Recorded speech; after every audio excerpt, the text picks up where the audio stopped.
continuer même liggéey boobu di def un peu des choses dans les prisons un peu partout au Sénégal un peu partout en France un peu partout aux États-Unis ñu continuer en 2010 nag ñu créé organisation bu tudd Guédiawaye hip hop mu nekk lu am solo ñu am suñu jaar-jaar ak ndaw yi nekk ci gox bi te amuñu opportunité donc yàlla dimbale nañu may ñu tur boo xamante ne dinañu permettre effectivement ñu ubbi ay bunt yooyu ñu ubbi nag effectivement tey mu ngi jëriñ ay ndaw su may toog yàlla dimbale leen outil boobu ñu créé permettre leen effectivement ñu ciy génn tous les jours on y est tey rek fa laa jóge avant may ñëw fii jaar naa sama kër añ sànq ci suba bi ñuy déggante fa laa nekkoon on préparer une réunion pour préparer si koor gi yan activité la ñuy def muy after ndogu une série de conférences avec des célébrités du hip-hop de la musique du politique pour nit ñi waxtaan ci ay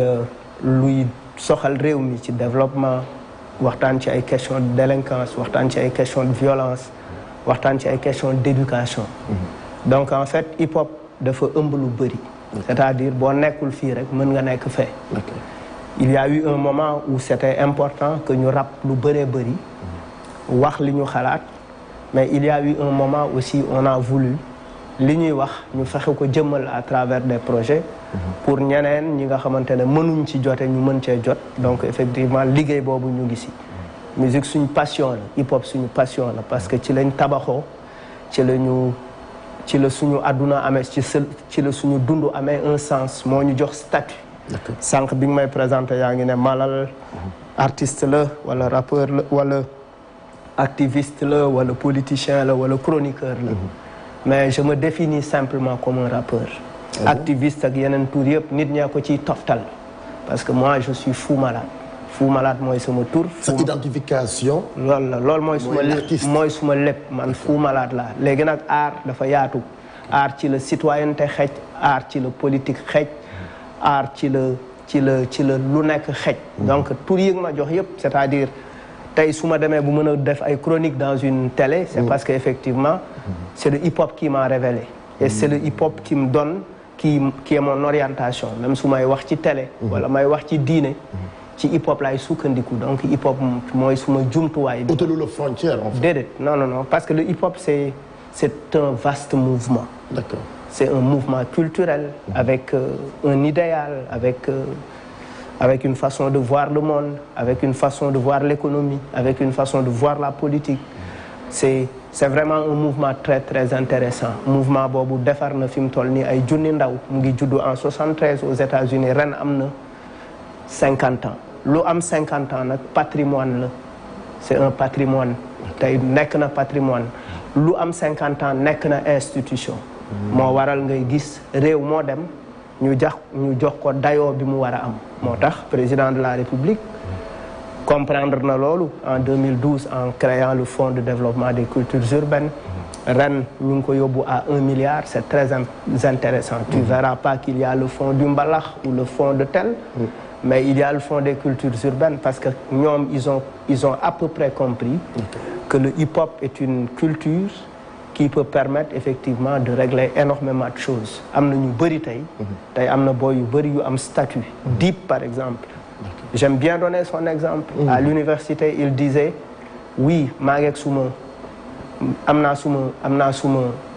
suma EP sama poche c'est-à-dire bu njàng mi doxul rek sama EP mu ngi sama poche mooy en fait tey ñoom ils sont allés jusqu'en année de licence en droit jékki-jékki ne écoute fii du suma yoon hip hop bi mooy suma yoon parce que hip hop bi dina me permettre may wax des questions de droit mais c'est-à-dire je pars de ma passion pour m'exprimer je pars de ma passion pour gagner ma vie je pars de ma passion pour venir en aide aux autres c'est un mouvement mais kon casquette si je comprends bien mooy casquette Fou Malade bi du mës a dañ non moom la parce que moo fondé suma ci loolu laa xam nga dama juddu sama papa tuddee ma Malal Almaami d'accord sant loo ma Talla ma am yaay bu tudd Aïssata Thiam ma am ay tante yu tudd Koumba Touré Néné Galle Gassama Émilie Diouf et cetera mais hip hop feeñu ma wala ma fekk fi hip hop feeñu ma sax quoi pour ne pas être dans la prophétie d'accord hip hop juddu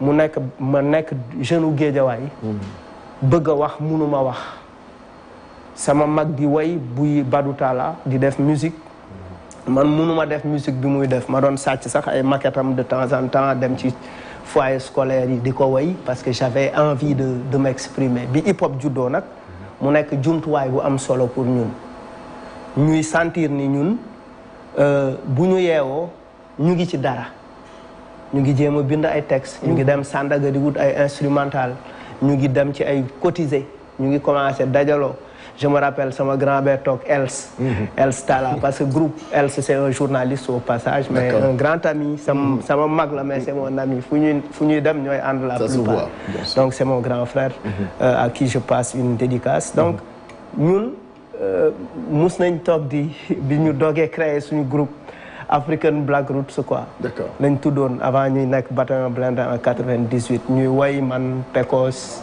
Nicolas Kourouma Jeanne Marceline ñuy woy quoi commencé nag benn woy bu tudd fii ñu jaar ku fa jaar taq ban grand bi jógee université fekk ñu ñuy répété yu metti ci biir léegi mu ne mais booy lan laa leen dégg ngeen di woy nii ñu ne ko non mais fii ñu jaar grand mu ne fan ngeen jaar boobu ñu ngi door a commencé amaguñ sax maquette quoi mais en fait c'était des choses en fait marrantes mais plutôt qui nous galvanisaient mais aussi qui nous permettaient de nous remettre en cause parce que boo nekkee xale da ngay foog ne asamaan si bu doon wàcc sax nga téye ko quoi et sax xamoo da ngay am énergie et cetera grand yi na waay sama rak rab leen lu tolloog seen at waay lu tolloog yéen et cetera ça nous permettait de nous remettre en cause ñu am chance aussi màgg ci ay familles yoo xamante ne les gens sont très ouverts d'esprit di ñu accompagner ci li nga xamante ne moom lañ bëgg di ci joxe seen xalaat di ñu critiquer mais en même temps ñu hérité ci ñoom un héritage politique important parce que jamono boobu c'était important booy def hip-hop que tu aies un discours. D'accord. Parce que boobu bu hip-hop il te faut un discours si tu n'as pas de discours moo tax ñu naan luy sa concept bu rappeur bi juddoo rek dañ naan ko luy sa concept. D'accord. Non ñun ñooy African Black Roots wala ñun ñooy Bataillon Blindé. Bataillon Blindé c'est l'assemblée des hommes ayant battu ligoté par l'injuste nation. Le hip-hop nous poussait à la recherche. D'accord. À avoir le maximum, à être bien cultivé quoi. Loolu dafa amoon solo et puis ça nous permettait de mieux nous intéresser à notre communauté. On voulait donner un sens à notre vie parce que jamono bi hip hop di judd en 88 dafa tombé ak ajustement structurel Abdou Diouf 1 an avant Thomas Sankara dee donc fii am année blanche en 88 maîtrisards yi xamuñu fu ñu jëm ñu nekk première année université xamuñu fu ñu jëm rab bi juddu ñoom dëggati dugg ci ñoom awadi dugg ci ay Fada Freddy Ndongo di ñoom xumaan ku ne dugg ci rab bi parce que il fallait pas parce que ça a aidé beaucoup de jeunes à être résilients et ça xam ça a aidé beaucoup de jeunes à être résilients à donner sens à leur ci loolu ginnaaw bi ñu tënkalee exactement casquette bi nga am ak li nga représenté sur le plan national partout dans le monde ci sa jëm ak li nga incarné ba am ko hip hop à la base financièrement lan la def ci Maral. oui mais ci la takk ay jabar ci la ay fayee samay kër j'ai jamais travaillé pour autre chose j'ai toujours fait du hip hop musuma manœuvre à part temps boy nga nekk CM2 wala ngay def primaire école tëj nga dem jaayi crème fin du mois ñu fay la 6000 et sax xam nga ouverture bu jotee nga jënd si ay yére wala nga dem dex ba deuxième dex première dex ñi xam Géejawaay dinañ xam li may wax dem gubi ñax boo gubi jee ñax ñëwul saam ko marché jaay et cetera donc c'est tout ça donc mais financièrement quand tu dis maa ngi sant yàlla c'est-à-dire maa ngi liggéey ci hip hop maa ngi liggéeyloo ay nit parce que hip hop dafa bëri ay dérivés. dafa am côté musique bi ngay jaay concert yi ngay jaay. tey nag ñun bu suñ jamono ñoom Dib la ils sont beaucoup plus vendables concert bu jotee ñoom la ñuy woo ñoom Samba ñoom Ngaaka c'est leur seen période la ñoom is mais ñun avec le temps on a su développer des outils de survie maanaam di nga toog par exemple dégg nga film Njabar c'est moi man maa def ak Is man ak If moo defar musique bi. man maa defar man maa def bande annonce su Njabar c'est-à-dire le jingle de Njabar. film bi daw. musique bi man la les paroles. Vautour de Souleymane Faye bi muy woy ci Njabar aussi man maa ko bind. Souleymane Faye interprété ko. non loolu peut-être dinañ ci ñëw léegi mais dama bëgg a xam financièrement. am na lu mu la jox quoi. waaw non bu sant yàlla parce que li nit di ñaan. ce n'est pas forcément être riche li nit di ñaan mooy am sutura mooy nga am dépense fekk doo ko leb. nga fay courant fekk doo ko leb. say doom soxla jàngi nga mën ko fay fekk leboo ko. xam nga fii Sénégal dafay am benn c'est-à-dire dafa am lu nekk ci suñu bopp. oui ci suñu diggante ak yenn célébrités yi. mooy que boo demee ba newoon icône wala nga doon quelqu'un fay tey fii ci Sénégal dañuy naan financièrement war nga gis sa bopp ci li nga nekkoon wala ci li nga nekk ba tey ji donc dafa war di feeñ maanaam tabax nga ci ay kër yor nga ci ay oto dañuy bëgg di gis loolu moo tax ma laaj est-ce que financièrement. waaw maa ngi sant yàlla li nga xamante ne nécessité la. par exemple bokkoo ci ñuy wanewu quoi yow mën nga wax. bon non je sais pas xaw ma luy wanewu je comprends pas ça pour bon am maa ngi cool c'est-à-dire maa ngi cool mooy. li ma am maa ngi siy bokk ak ay nit. très bien dem nga ba taxawal benn structure bu mag. tey ñu bëri ñi ngi nekk ingénieur de musique de par ton biais tey ñu bëri ñi ngi nekk big maker ñenn ñi ngi nekk ay vrai artistes tey ci sa loxo la ñu jaar structure boobu lan mooy sabab bi à la base. en fait nous sommes une association. suñu association nag dañ koy njukkale. di koy jaajëfale suñu xarit Sarenzo. ñu ngi fi jógee en 2018 moom moo am xalaatu sos association bi. d'accord. bi mu amee xalaat bi ñëw wax ma ko ñu wax ko Paco détective AG bu Pat Ghetto ñu dajaloo. boobu bu Géejawaay jafe na pour nga dajale artistes yi parce que groupe yooyu yëpp daawuñu laale. par exemple ñun ak Bionix c'était compliqué. bon après Sarenzo ñëw dajale ñu créer association bi ne li ma ci bëgg sama gis-gis mooy ñu naatal ëllëgu ndaw ñi. créer un espace parce que ñun dañ dëkk ci zone bu enclavé waxi naan Nimzat. Géejawaay. amul ay infrastructure culturelle amoon na nag foyer des jeunes on est allé voir le directeur on a créé il a mis à notre disposition un espace ñun ñu wuti ay moyens ma ciy jaajëfal Malick Sy Souris président te mu jóge fi di ñaan yàlla xaare ko àjjana moom moo ñu boole ak Gérard Senac tabaxal ñu studio tabaxal ñu ay bureau tabaxal ñu salle de répétition et cetera. tabaxal ñu une scène di ñu jàppale sur une durée pour association bi mën a taxaw. léegi nag foofu nit ñi dañ fay ñëw bërëb la bu ndaw ñi di daje. ndaw ñi buñ fa dajee par exemple Dip mën na fa ñëw daje fa ak benn boy une connexion s'établit As de Best fa la xamante ak Dip. par exemple. ay nit jóge États-Unis xamante fa ak ay nit mu permettre ay ndaw ñu bëri ñu jaar fa par exemple ci fondateur yi Ngaaka Blindé ci la bokk. parce que bi ñu koy sos en 2010 je me rappelle on était les volontaires pour tabax ko booy jël ay Ngaaka bokk na ci ñu doon pousse brouette yi yëkkati brique jëli saaku ciment ci camion bi gazé et cetera noonu lañ ko tabaxee donc c'est te dafa amoon solo pour ñu tabax ko parce que amu fa parce que ñun à l'époque ay Bawol Nike lañ doon dem ay teen bi et cetera et après on s'est dit espace yi am Dakar. pourquoi duñ ko créer fii ñun bu ñu soxlaa concert bu mag il nous faut aller à la place de l'Indépendance 31 décembre bu ñu soxlaa conférence bu bien foog ñu dem Blaise Senghor. on dit non il faut faciliter l'accès à la culture aux jeunes. ci la ñu créer espace bi tey nag. changé na ay dundu doomu aadama yu bëri am na xëy na ñoo xam ne. jóge nañu woon kaso xamuñu fu ñuy dem centre bi tey da leen di accueillir le temps que ñuy jëlaat seeni repères sociaux pour mun a dugaat ci biir nit ñi parce que boo jógee kaso c'est difficile tu sors avec les barrières de la prison c'est très compliqué pour nit ñi accepter la saxal nañu ay garab un peu partout dans le quartier créé nañu ay jardin am na ay ndaw tey yóbbu nañ leen France ñu ngi jàngi son et lumière tey ak Matador ak Africulture urbaine ak Amadou Fall Ba on a ouvert une école un centre de formation professionnelle au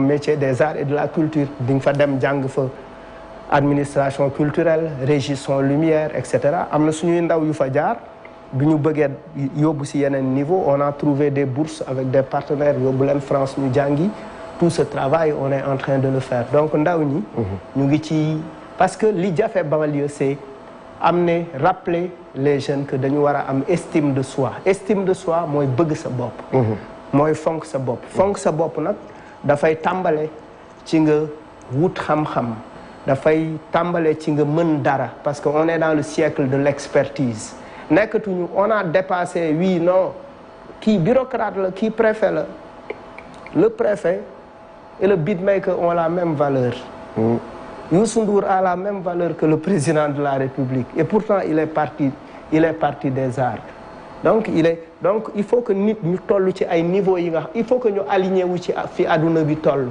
tey bëri na ay ndaw yoo xamante ne peut-être ils étaient aux portes de la prostitution ou bien aux portes de la grande délinquance centre bi nekk na benn réceptacle boo xamante ne même ci gox bi indi na fa dal boo fa ñëwee tu seras très ému parce que tu verras toutes les couches. D'accord, très bien ci loolu gis nañu kon ni Fou Malade li mu nekk artiste nekk rappeur fexe na ba jariñ dëkkam waaye jariñ aussi fi mu dëkk mu di Guédiawaye voilà Malade ci côté hip hop bi ba léegi dañu gis ni c'est-à-dire que yéen génération bi tey bis bi daan am clashante bi doon am lépp da ngeen ko écarté ñëw tey pour wane booy yi beneen xar kanam c'est-à-dire beneen image ci loolu gis nañu sa taxawaay yow ak Nit Doff lan nga nu mën a expliquer un peu laata muy dugg ci kaso bi ba tey jii ni mu nekkee ci kaso bi taxawaay bi nga taxawee Nit Doff ñu bëri dañu koy xool dañu ko respecter image boobu. voilà c'est-à-dire daf leen neex image bi à la base ni nga taxawee Nit Doff donc rek ñu expliquer avant après nga doon ñu expliquer. Non d'abord bu imam yi amee problème benn imam bu amee problème imam yi dañuy jóg benn professeur bu amee problème professeur yi jóg bu journaliste amee problème journaliste yi jóg solidarité de corps d'abord sans mën na sax subjectif mais awma lu ma ciy xool c'est mon ami c'est un collègue du rap qui est envoyé en prison pour ses prises de position au nom de quoi Sénégal ñu war a am délit d'opinion mooy lan mooy loo wax léegi dem jeel dañu dem sax ba banaliser jeel Nit Doff il fait un post un live Facebook où il dit avec beaucoup de colère oui magistrat yi dañu war a wax nana nii juge yi dañu war a wax 3e mandat du fi am mais il le dit avec ses mots et il dit ndeyem amul ndeyu xawma lan et après on lui sert une convocation après l'enquête on se retrouve avec 5 chefs d'inculpation placé comme mandat de dépôt c'est-à-dire nit bu wax te bi mu waxee ba pare il a même tout de suite quelques minutes après il a fait un post pour s'excuser nit bu taxaw ne maa ngi jéggalu ni ma waxee du noonu mais on l'excuse et puis li mu wax y en a qui disent pire qui sont dans ce pays et qui ne sont pas inquiétés li xew mooy on est en train de vouloir fermer la gueule des gens le rappeur il n'a que sa gueule et la gueule du rappeur est importante parce qu'elle dénonce des choses la gueule du rappeur est importante elle est utile pour la société qu'elle soit appréciée négativement ou positivement le rappeur a son mot à dire donc wax na ñu jàpp ko tëj ko man ak moom on a suñuy rapport ay rapport yu instable lañ yor dañuy xuloo 1 mois juboo beneen weer bi stop toogaat 3 mois duñu wax mais loolu bi muy dugg kaso juboo wala nii bon pas juboo wuñu amoon na un froid man ak moom noonu lañ dëkkee d'accord parce que c'est quelqu'un dont j'apprécie l'attitude également parce que bu amee lum la war a wax amu ci fake love amu ci fake taxawaay il te le dit man ak moom ñoo xaw a bokk benn tempérament maintenant même bu fekkoon sax dañu xulo dóorante ba gaañante moi je mets tout ça de côté pour aller soutenir mon collègue rappeur et j'invite tous les rappeurs à se mobiliser parce que si on ne travaille pas à ce qu'on ne se mobilise pas pour la libération de Nit Doff, le prochain rappeur va être moi. D'accord. Ou bien ça va être Dip, ou ça va être Is, etc. etc. Très bien. Pourquoi il y a des dégo Bokolen waxin pour di dégo? Non, lolu dañ dul souvent. Du côté politique là wala ci côté souvent par exemple, lui, il se prend souvent il dit ce qu'il pense par rapport à, par exemple, mos nañu am ben problème ci une fois bi ñu Macky woowee palais. Dans le cadre du Covid. Il nous a traité de charognard, mais c'est pas important. Soxlawul ma woo ko ñu wax si ñu werante ci ba on a man ak moom sax on a même fait l'erreur xuloo ci télé mu nekk télé ñu woo ma ci émission bi ma téléphoné ñu waxante wax yu dëgër te mënoon na ñàkk alors que jàpp naa ni man ak moom ay mag lañ yoo xamante ne war nañu même bu ñu fekkee am nañu un différent war nañ ko mun régler ci suuf ay ñaar ñu mënul bàyyante waruñu xuloo ci mbedd. Donc, mais en même temps, on se comprend. C'est quelqu'un dont je respecte le travail. D'accord. Parce que c'est difficile de rester sur la scène en tant que old school. Il est encore là. Il produit de la musique. Il fait de la musique. Jusqu'à présent. Il organise des événements. Il est encore là. C'est-à-dire, d'autres 10 rappeurs, tout d'autres. Donc, par rapport à ce respect-là, maintenant, comme nous, si on veut que kasso, d'autres nous ko dégg ci radio dootuñu ko dégg muy def ay concert du génneeti production c'est une grosse perte c'est une atteinte à la création.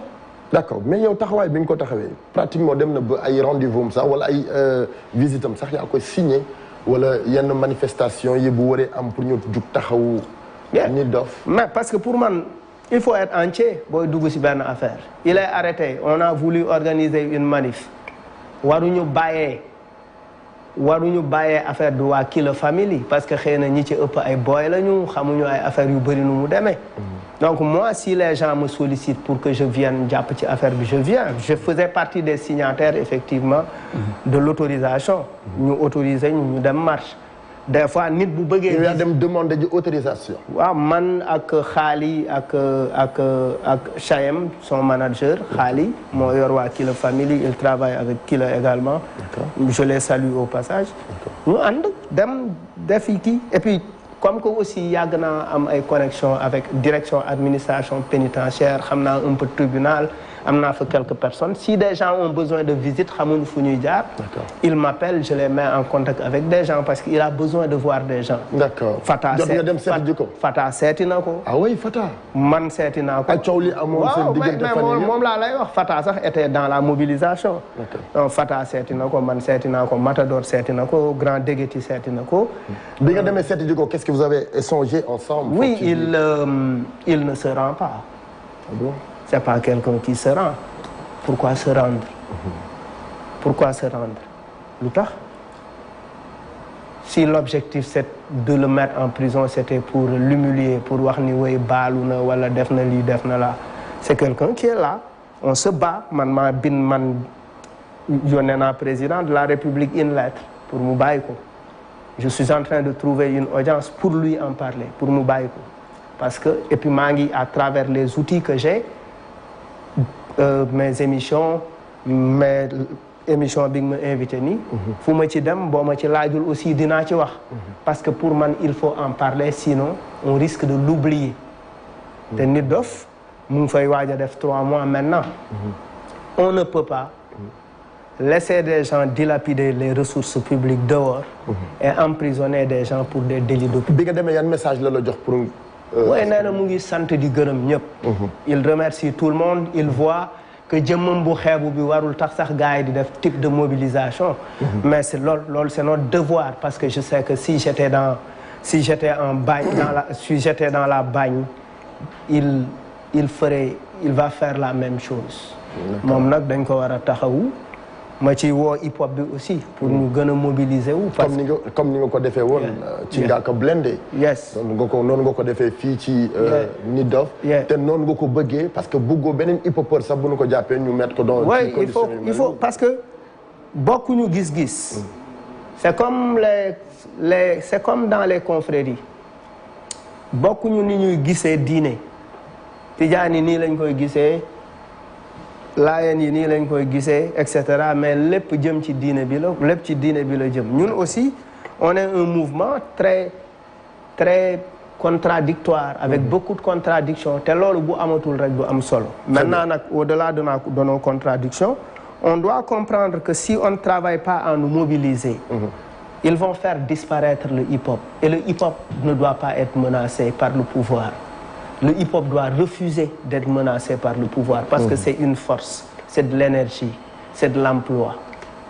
Au même titre que tous les autres secteurs, amul lan lu fi ëpp importance la culture hip-hop. Pourquoi tout le temps ci hip-hoperie la loolu problème boobu? Oui mais problème boobu fépp la nekk. jël la dugal la kaso ci hip-hoperie pratiquement. Oui mais parce que effectivement xëy na loolu du philosophie mbalax lu ku ci nekk aussi ak li constituer sa ADN fi nga nekk on ne peut pas dire au mbalaxmaan waxu leen ci dëkk bi du seen c'est pas leur ligne. ñun aussi il faut qu'on arrête parce que aussi man bu may ngénte je ne mets pas du hip-hop on met du Bastoung on met du Youssou Ndour du Wally nit ñi lëmbal fecc waxtaan xam nga naan ataaya après kenn du tudd sa doom wax dëgg fa yàlla teg bâche bi di teg hip-hop wax dëgg tollu ñu foofu quoi fi ñu toll mooy mbalax mi aussi baax na fi parce que dina mbalax neex na xam nga récemment le morceau de Aïda Sambla toj na kër yi donc mooy morceau boobu Dalinkoor d'accord xam nga et cetera c'est ça une création artistique une création artistique. kon déglu nga album Aïda Samb bi. Oui c'est une grande artiste. D'accord. xam nga c'est-à-dire et puis ses productions sont propres. Okay. Et puis elle suit les mutations xam nga artiste aussi. da ngay mën a ànd ak jamono. tey waaraatekat bu mënul wax ci internet mën na bañ a waaraate. tigi parce que ñëpp foofu la ñu nekk. Oui c'est-à-dire lu nekk dafa war a ànd ak jamono. il faut suivre les mutations. C'est très important.